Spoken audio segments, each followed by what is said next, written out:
Eto mga minamahal, sobrang ganda po ng tirada at pagpitik ni Leila de Lima dito nga po sa pagiging feeling victim ni VP Sara Duterte.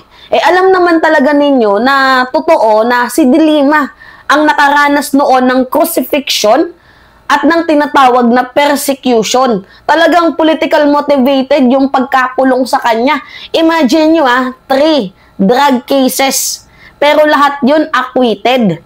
Napatunayan ni de Lima na lahat ng mga accusation sa kanya ay talagang gawa-gawa lamang para mayurak ang kanyang pagkatao, masira ang kanyang imahe, at higit sa lahat yung kanyang reputation sa mamamayang Pilipino. Kaya tingnan niyo yung galit ni de Lima. Dalang-dala niya hanggang dito sa impeachment, 'di ba, ni VP Sara Duterte. Kaya well-deserved naman ni de Lima na maging isang House panelist, maging prosecutor dito nga po sa impeachment ni VP Sara Duterte.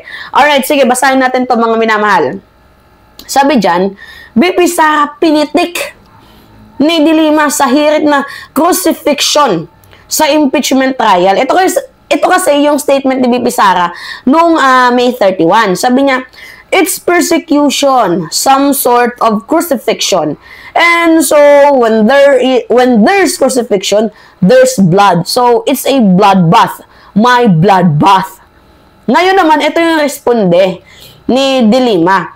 Crucifixion kung walang basihan. Oy, totoo yan, mga minamahal. Matatawag mong crucifixion ang ginagawa kay VP Sara Duterte kung wala talagang basihan, kung gawa-gawa lang yung kwento, fine-fishing siya. 'Di ba? Politically motivated. Yun yung tinatawag na crucifixion. Kaso, meron pong mga malalalim na ebidensya. Easy na lang po yan. Ilang hearing yung nangyari and ilan po yung mga nakita, 'di ba? Na pangangamkam, panloloko ni VP Sara Duterte sa kaban ng bayan. So, meron pong mga ebidensya. Ang pangit naman, i-impeach yung tao, walang ebidensya, 'di ba? Kaso mayroon pong mga malalalim na ebidensya. 7 po yung article of impeachment. So, hindi po pwede nating sabihin na si VP Sara Duterte ay tawag dito fine-fishing. Dahil in the first place, mga minamahal, may mga basihan ang mga aligasyon patungkol sa kanya na kailangan niyang sagutin. 'Di ba? So, ang crucifixion, kung talagang iniipit na wala talagang basihan, malinaw ang basihan malakas ang basihan, malakas ang ebidensya. Yung iba, nakita natin sa hearing ng Quadcom, sa Committee on Good Government and Public Accountability, tsaka sa ilang budget hearings. Malinaw at malakas yung ebidensya. Dito nga po mga minamahal, kay VP Sara Duterte. Simple lang. VP, kung wala kang kasalanan, bakit hindi mo na lang sagutin yung mga aligasyon na ipinupukol sa'yo? Sino si Jokno? Sino si Marian Rivera? Sino si Mary Grace Piatos? Sino itong taong to? Sino yan? Sino si Antiveros? Diba yung may mga pangalan na nakakaloka, mga minamahal Meron ako sa inyong ipapakita. Imagine, may mga pangalan na malapit sa mga senador. Ito, tingnan nyo, sa confidential funds. You know? May Escudero, may Estrada, may Ontiveros pa talaga Talaga nga namang ikagagalit yan at magiging himutok ni Senator Risa Ontiveros na kasama na idawit yung kanyang pangalan dito nga po sa, pangangamkam sa pera ng kaban ng bayan ni VP Sara Duterte. Talagang hindi pinalagpas, no? Grabe tong budulgang na to. May Revilla, may Lapid na tumatanggap daw ng confidential funds. Uy, may Escudero, mga minamahal. Iba na to. Baka totoo yung kay Escudero. 'Di ba? So anyway, kailangan lamang po yung ipaliwanag ni VP Sara Duterte kasi yung taong bayan, deserve naman po natin malaman ng katotohanan. Taxpayer tayo. At 88% ng mamamayang Pilipino gusto na pong harapin ni VP Sara Duterte ang impeachment trial. Ang problema, bakit kasi dinidelay? Pero anyway, dito tayo sa pag-usapan natin, yung kay de Lima at kay VP Sara. Huwag kang mag-astang feeling victim na in the first place, ikaw naman yung gumawa ng paraan para mahantong ka sa ganyang posisyon. 'Di ba? Kung hindi ka nangangamkam sa kaban ng bayan, kung hindi mo inabuso yung pera ng taong bayan, 'di ba? Hindi ka naman nahahantong sa ganyang lagay. na to the point, mga minamahal, na ikaw ay nahatulan na.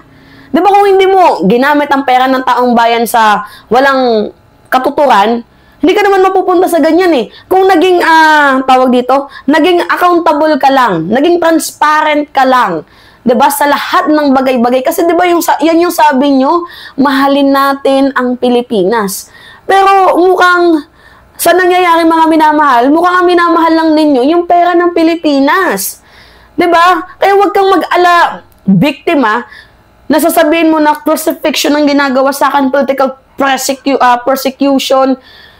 Hindi mo pwedeng masasabi yun dahil wala naman talagang matibay na ebidensya na nagsasabi na ikaw ay isang biktima ng political persecution. Pero mayroong matibay na ebidensya na talagang nangangamkam ka sa pera ng kaban ng bayan. At nakita yan sa Quadcom, sa budget hearing, at doon nga po sa good government and public accountability. Ang totoong nakaranas ng crucifixion, walang iba kundi si De Lima. Yan yung totoong nakaranas ng political prosecution, si Leila De Lima. Noong mga panahon, diba, na inaakusahan nyo siya na gumagamit ng nagpapalakad ng droga sa bilibid. Yun yung crucifixion. Dahil napatunayan naman natin at base sa mga bumaliktad, diba, na bumaliktad ng mga tao, diba, na nag-sworn affidavit na sinasabi si De Lima ganito daw, tas year later sinabi na sila daw po ay inipit lang at ginipit, diba? Yun yung crucifixion. Yung ginawa ninyo ng maling paratang si De Lima, na ang gusto lang naman talaga ni De Lima is imbestigahan yung Davao Death Squad ninyo doon sa Davao nung siya ay Department of Justice Secretary. Diba, kaso inipit ninyo dahil ayaw nyong mabisto kayo sa ginagawa ninyong katarantaduhan. Noong alkalde pa lamang yung ama mo at ikaw mismo. O, tingnan ninyo. Diba? Ang panahon na mismong naghuhusga. Si Sara Duterte na turingang oplantokhang queen. Si former President Duterte, di umano pumatay ng napakaraming Pilipino at nandoon na siya ngayon sa The Hague, sa ICC, sa the Netherlands. Diba, imagine nyo yung taong inipit nyo ngayon, nakatindig ngayon. Mataas ang paninindigan, taas noo hindi nyo napatumba. Nanindigan sa kanyang sariling paa, walang binago sa kanyang sistema. Mula noon, yung kanyang political agenda ay hindi nagbabago. Kita ninyo? Diba? Panahon lang din ang husga. Ang karma ay bumabalik yan. Alright, mga minamahal, yun po.